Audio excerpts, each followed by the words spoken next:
नमस्कार।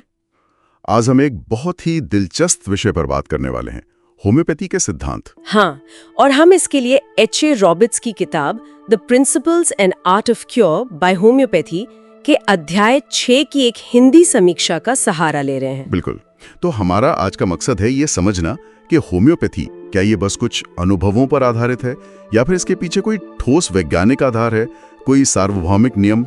यही सवाल रॉबर्ट्स उठाते हैं। वो कहते हैं कि भाई अगर होम्योपैथी विज्ञान है तो इसके नियम भी प्रकृति के दूसरे नियमों जैसे होने चाहिए, जैसे गुरुत्वाकर्षण, है ना, अटल, सार्वभौमिक। सही बात है।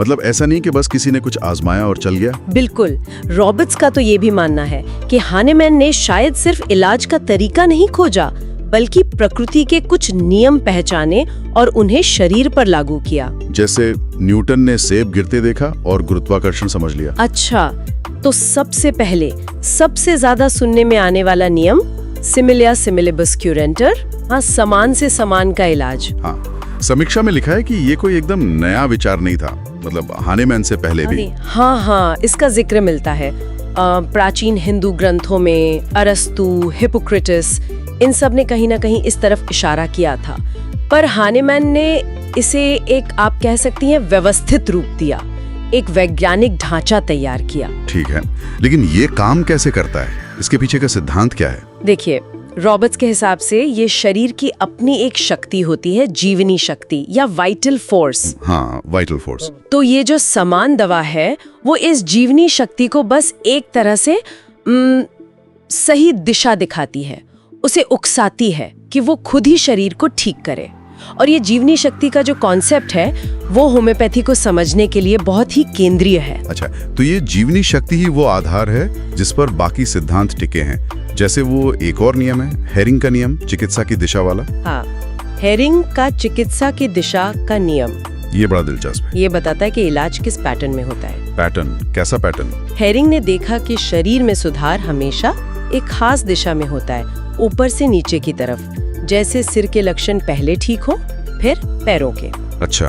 फिर भीतर से बाहर की ओर, मतलब अंदरूनी अंगों से त्वचा की तरफ, और ज्यादा जरूरी अंगों से कम जरूरी अंगों की तरफ। और एक और बात थी शायद इसमें कि लक्षण उल्टे क्रम में जाते हैं, जिस क्रम में आए थे उसके ठीक उलट।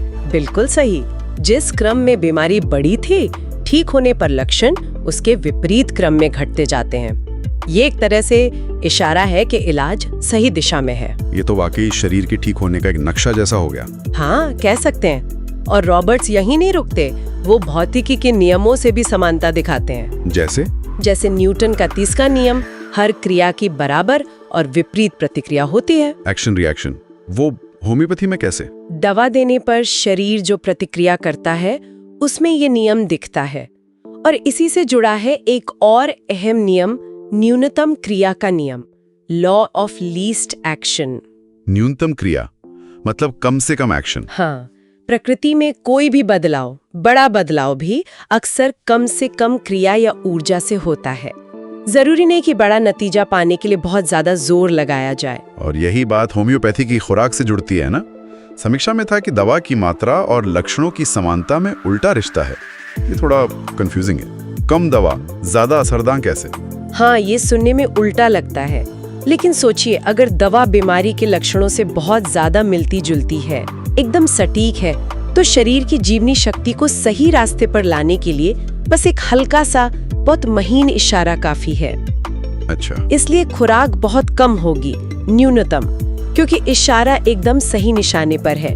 तो यहाँ कम ही ज्यादा है वाला सिद्धांत लागू होता है अगर दवा सही चुनी गई है। और इसी से वो दवा के गुण और मात्रा वाला नियम भी जुड़ा है। मक असर, यानी वो कितनी गहराई से और सही जगह काम कर रही है, वो उसके मात्रा के विपरीत अनुपात में हो सकता है। होम्योपैथी में जो पोटेंसी बनाते हैं ना, हाँ, पोटेंसी, वो इसी सिद्धांत पर आधारित है। दवा को खास तरीके से इतना ज्यादा डाइल्यूट किया जाता है कि शायद उसकी भौतिक मात्रा न के बराबर हो, लेकिन रॉबर्ट्स के अनुसार उसका असर ज्यादा गहरा हो जाता है। ठीक है, समझा। समीक्षा में बीमारी के बढ़ने के तरीके पर भी बात थी कि पहले फंक्शनल लक्षण आते हैं, फिर स्ट्रक्चरल बदलाव। हाँ, यानी पहले शरीर के काम करने में गड़बड़ी महसूस होती है और बाद में अंगों में कोई वास्तविक खराबी, कोई ढांचागत बदलाव दिखता है।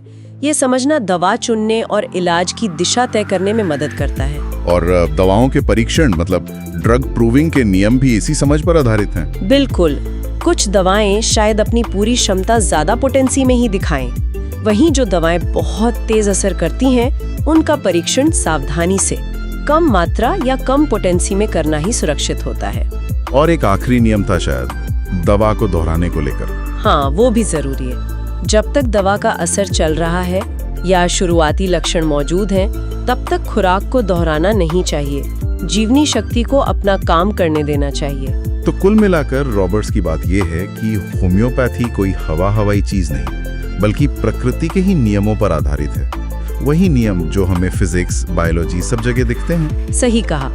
ये एक तरीका है शरीर की अपनी जीवनी शक्ति को सहारा देकर उसे खुद को ठीक करने के लिए प्रेरित करने का। ये वाकई अलग नजरिया है सोचने का।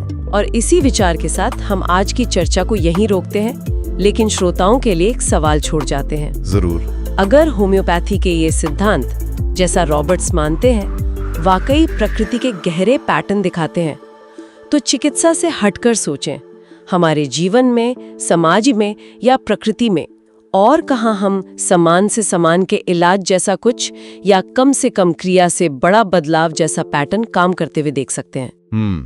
अगर ये वीडियो आपको पसंद आई हो तो लाइक करें और ऐसे ही वीडियो के लिए सब्सक्राइब करें होम्यो गीता चैनल।